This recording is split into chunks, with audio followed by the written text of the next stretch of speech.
السلام عليكم ورحمة الله وبركاته. ዛሬ አላህ ካለ የምናየው ስለ ሐምዘቱል ወስል ይሆናል። ሐምዘቱል ወስል በጣም ወሳኝ የሆነ ደርስ፣ አብዛኛው ሰዎች ቁርአን በሚቀሩ ሰዓት ስህተት የሚበዛባቸው የሆነ ነገር ሐምዘቱል ወስል ብሎ ማለት። መርሐባ፣ ወደ ደርሳችን ስንገባ ሐምዘቱል ወስል ብሎ ማለት አንድ በስኩን የሚጀምር የሆነን ቃል ለማናበብ የምትገባ የሆነች አሊፍ ናት። ያቺ አሊፍ ሐምዘቱል ወስል በመባል ትጠራለች።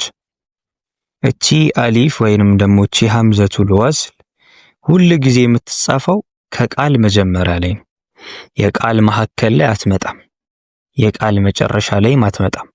ሁል ጊዜ የምትመጣው የቃል መጀመሪያ ላይ ነው። የምትመጣበትም ምክንያት ምንድነው? ያ በስኩን የሚጀምር የሆነን ቃል ለማናበብ በስኩን አንድ የአረብኛ ቃል ማንበብ ስለማንችል ጀምረን ማለት ነው። በስኩን ጀምረን አንድ የአረብኛን ቃል ማንበብ ስለማንችል ያቺ በስኩን የምትጀምረው የሆነችዋን ቃል ለማናበብ እቺ ሐምዘቱል ወስል ትመጣለች ማለት ነው። መርሐባ፣ ልክ እቺ ሐምዘቱል ወስል እንደማንኛውም ፊደል ፈትሐ ትሆናለች፣ ከስራ ትሆናለች፣ ዶማ ትሆናለች።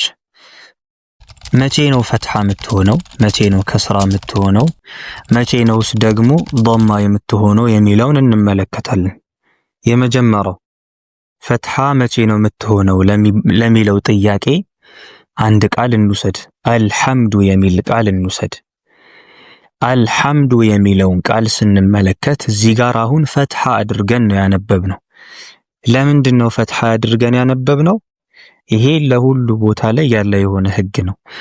ከሐምዘቱል ወስል ቀጥሎ የመጣው ፊደል ላም ስኩን ከሆነ ሁል ጊዜ ሐምዘቱል ወስል ሐረካዋ ፈትሐ ይሆናል ማለት ነው። ይሄ ህግ ነው በቃ። ስለዚህ ይሄንን ቃል ስናነብ ምን አልነው? አልሐምዱ ብለን አነበብነው። አልሐምዱ ብለን እናነበዋለን ማለት ነው። ሌላም ምሳሌ ብንመለከት አልመሊኩ የሚለውን ብንመለከት አልመሊኩ የሚለውን ቃል ብንመለከት ልክ እንደ ቅድሙ ከሐምዘቱል ወስል ቀጥሎ የመጣችው ፊደል ላም ናት። ያቺ ላም ደግሞ ምንድናት? ስኩን ናት። ስለዚህ እቺንም አልመሊኩ ብለን በፈትሐ እንቀራታለን ማለት ነው። ይሄ የመጀመሪያው ነው። ሁለተኛው ደግሞ ሐምዘቱል ወስል መቼ ነው ከስራ የምትሆነው ለሚለው ጥያቄ ሐምዘቱል ወስል ከስራ የምትሆነው ቃሉን እንመለከታለን። መጀመሪያ የሚሰጠንን ወይንም ደግሞ ፊት ለፊታችን ያለውን ቃል እንመለከታለን። ያ ቃል የተመሰረተበት ፊደላቶች አሉት። ከመጀመሪያ ጀምሮ እስከ መጨረሻ ለምሳሌ ያ ቃል በአራት ፊደላቶች ሊመሰረት ይችላል። በ3 በ5 በ6 ሊመሰረት ይችላል። ቃሉ ሲመሰረት ከመጀመሪያ ጀምሮ ማለትም የሚጀምረው ከሐምዘቱል ወስል ነው። ሐምዘቱል ወስል አንድ ብለን ከሱ ቀጥሎ ሁለተኛ ፊደል ይኖራል። ሶስተኛ ፊደል ደግሞ ይመጣል ከሱ ቀጥሎ። ሶስተኛው ፊደል ነው የትኛውም ጊዜ የምንመለከተው። ሶስተኛው ፊደል ሐረካው ምንድነው? ፈትሐ ነው ወይንስ ደግሞ ከስራ ነው ወይንስ ደግሞ ዶማ ነው የሚለውን እንመለከታለን። ከስራ ለመሆን ሐምዘቱል ወስል ከስራ ለመሆን ሶስተኛው ፊደል ፈትሐና ከስራ መሆን አለበት። ሐምዘቱል ወስል በከስራ ለማንበብ ስንፈልግ የቃሉ ሶስተኛው ፊደል ፈትሐ ወይንም ደግሞ ከስራ መሆን አለበት። ስለዚህ አሁን አንድ ሁለት ምሳሌዎችን እናያለን። ኢስተግፊር የሚለውን ቃል እንመልከት። ይሄ ኢስተግፊር የሚለው ቃል መጀመሪያው ምንድነው? ሐምዘቱል ወስል ናት፣ አሊፍ ናት። ሁለተኛው ፊደል ደግሞ ሲን ናት፣ ስኩን ናት። ሶስተኛው ፊደል ደግሞ ታ ናት። ሐረካዋ ምንድናት? ፈትሐ ናት። ስለዚህ እቺኛዋ ፈትሐ የሆነችዋ ፊደል እቺኛዋ ሶስተኛ ላይ ያለችዋ ፈትሐ የሆነችዋን ፊደል እሷን ተመልክተን ከፊት ለፊት ያለችዋን ሐምዘቱል ወስል ከስራ እናደርጋታለን። ምክንያቱም ቅድም ያለው ህግ ምንድነው? የቃሉ ሶስተኛው ፊደል ፈትሐ ወይንም ደግሞ ከስራ ከሆነ ሐምዘቱል ወስል ምን ትሆናለች? ከስራ ትሆናለች ስላልን ማለት ነው። ስለዚህ እዚህ ጋር ታ ፈትሐ ስለሆነች ሐምዘቱል ወስል ምን ትሆናለች ማለት ነው? ከስራ ትሆናለች። ስናነበው ይሄንን ቃል ምን ብለን እናነበዋለን? ኢስተግፊር ብለን እናነበዋለን። ሌላ ምሳሌ አሁን የፈትሐውን አየን። ሐምዘቱል ወስል ከስራ የምትሆነው ሶስተኛው ፊደል ፈትሐና ከስራ ሲሆን ነው ብለናል አይደለ? የፈትሐውን አይተናል። አሁን ደግሞ ከስራ ሲሆንስ ደግሞ እንዴት ነው የሚለውን እንመልከት። ሐምዘቱል ወስል ከስራ የምትሆነው በሁለት አይነት ሁኔታ ነው ያለው። አንደኛው ሶስተኛው ፊደል ፈትሐ ሲሆን ነው ብለናል። አሁን ደግሞ ሶስተኛው ፊደል ከስራ ሲሆን ነው ለሚለው ደግሞ አንድ ምሳሌ ልስጣችሁ። ኢርጂዒ የሚለውን ቃል እንመልከት።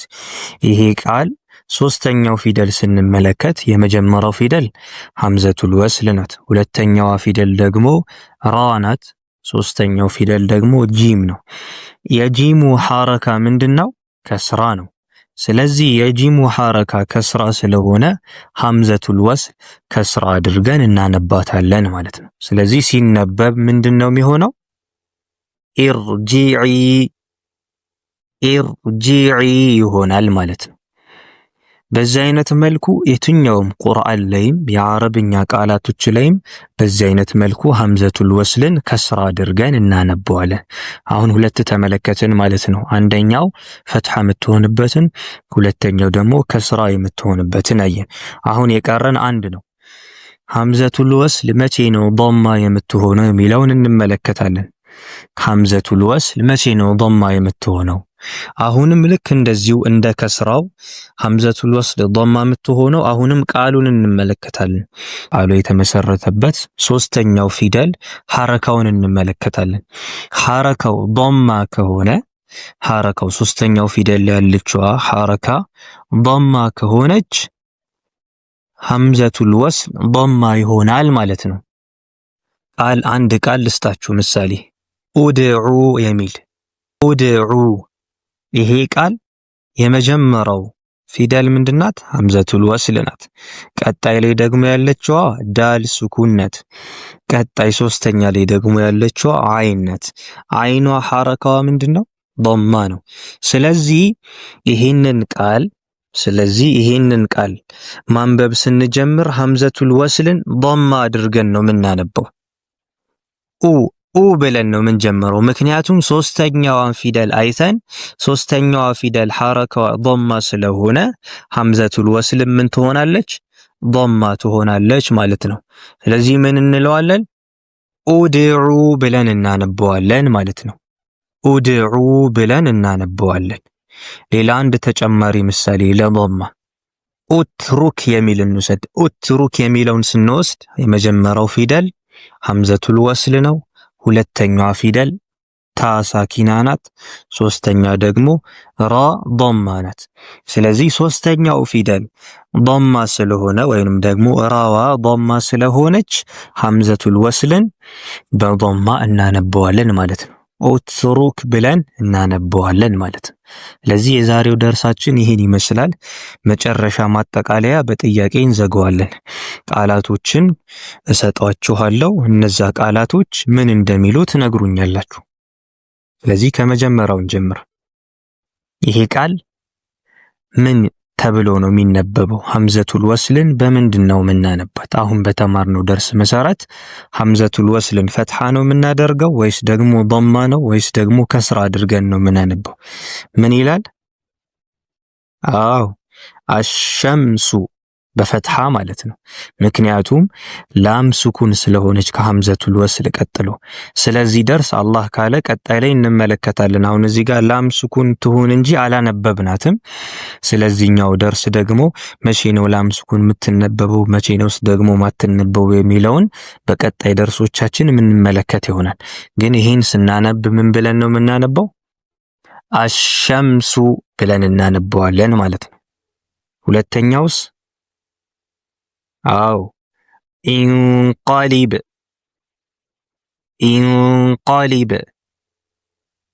መርሐባ። ሶስተኛው ቃል ምን ተብሎ ነው የሚነበበው? አው ኢኽሻዒ መርሐባ። አራተኛው ደግሞ የመጨረሻው ምን ተብሎ ይነበባል? ኡስቱር ኡስቱር። በዚህ አይነት መልኩ ዛሬ ሐምዘቱል ወስልን እንዴት ማንበብ እንዳለብን ተምረናል። ወሰላሙ አለይኩም ወራህመቱላሂ ወበረካቱሁ።